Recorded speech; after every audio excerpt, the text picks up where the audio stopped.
iRacing is a game where you overtake other cars to win the race. To me, winning a race by other cars crashing in front of you is not legit. In fact, the only way to be a legit race winner is by overtaking opponents on the track. Crash is trash, overtaking is king.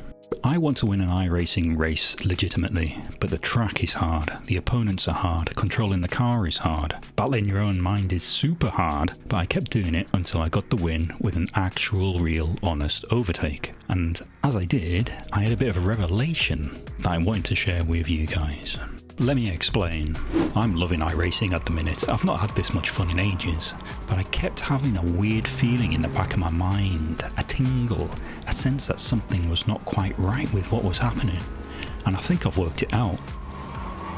You see that car spinning there? That's first place. I went on to win the race after that, but I felt no satisfaction winning like this. I feel like I've been robbed of the chance to prove my worth. I feel empty, hollow. The victory is undeserved. I want to win by overtaking someone, to be faster than them, to win the samurai warrior duel to the death, to show everyone that I can actually win a race. I want it to actually mean something. I demand to be taken seriously in the online sim racing world. Right, enough waffle, let's get to the race. iRacing, MX5, Sultan Park. I'd started at the back, as by this point in the day I'd essentially given up. 10th race of the day, by the way. Keep an eye on the yellow car there.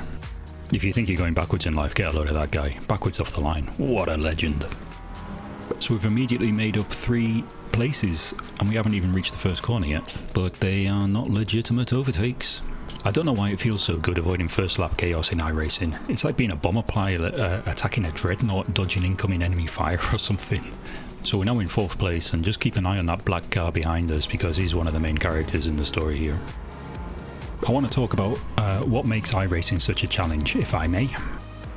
3 main things. Firstly, tracks. iRacing uses orbital lasers to scan the tracks that they put in the game. Incredibly cool, but a very strange and odd use of resources. It means that every bump and dip is in the game, which can throw the car into the wall at any moment. The tracks are often death traps, especially the little British ones.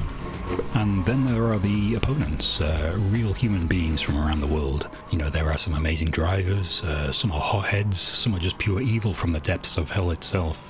They could be anyone. I mean, would you even know if you were racing against an old guy, a rich kid, or even a convicted war criminal? Then there is the car itself. I think the programmers used some ancient dark magic to program the physics of this game. I don't understand it at all. But I will pose this question to you. If they all quit and we made them work on something nefarious like a super weapon, what would it be and how effective would it be? Wait, are we saving the world by keeping them employed as game programmers? This is a legitimate overtake, by the way, but it's not for the lead, so it doesn't count. And you can see that the black car has followed through as well, and he's right behind me. He has stuck with me through the entire first part of this race. Another thing that makes iRacing difficult is the psychological aspect of it. As it's so interactive, you feel the pressure. Look, that's first place going off right there, look. So yeah, that's not a legitimate overtake, but yeah, we are now up into 2nd place now. You get nervous, you make mistakes. It is very difficult to control yourself. And at this point in the race, the nerves were starting to get to me. My hands were really sweaty, my heartbeat was really high.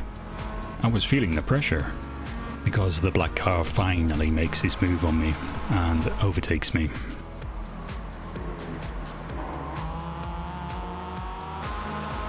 Oh god, it's happened again. I start well, but my lack of talent catches up to me. You see, this is why meritocracy doesn't work, guys. Man, I always fail at everything.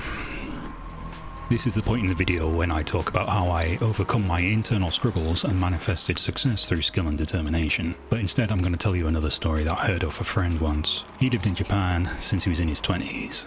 And at that time he and a group of friends would get drunk a lot. One of those friends was feeling especially hungover the next day, and they went to a sauna to attempt to recover. So his friend went into the hot sauna room, naked, and he sat on a wooden bench, but the bench wasn't like a flat solid piece, it was wooden slats, like a bit of wood, a gap, and then another bit, and then so on. For airflow, I think. So he sits down and he's loving it, very relaxed, almost asleep, sweating all the alcohol out. But he didn't realise that he was so relaxed and his skin was so sweaty that his balls slipped down in between the gaps in the wooden slats. That's first place getting bonked off there, by the way. We're back up to second. That was a dumb So anyway, move. a while later, he realised he was too hot and he was feeling a bit sick and he needed to leave immediately, if you know what I mean. So he stood up and, guys, he yanked his own balls off. Now, guys, as I'm following this guy, I'm thinking about that story, and I'm thinking, if I relax too much, I could possibly lose my own balls, and I do not want that. So at this point in the race, there's only like 3 laps left. I've got to make a move, I've got to do something. I thought this guy was just going to sail off into the sunset ahead of me, but no, I'm actually keeping pretty close with him, and on some parts of the circuit, I'm actually faster than him. I could do this.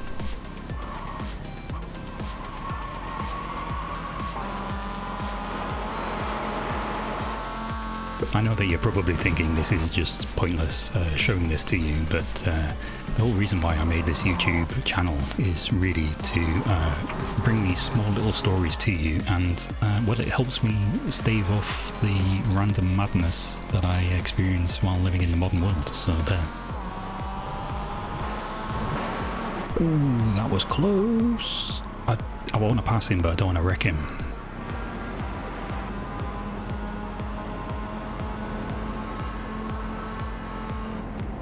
So I was faced with a choice: sit back and relax and potentially lose my balls, or go for it and fulfill the dream. So I went for it.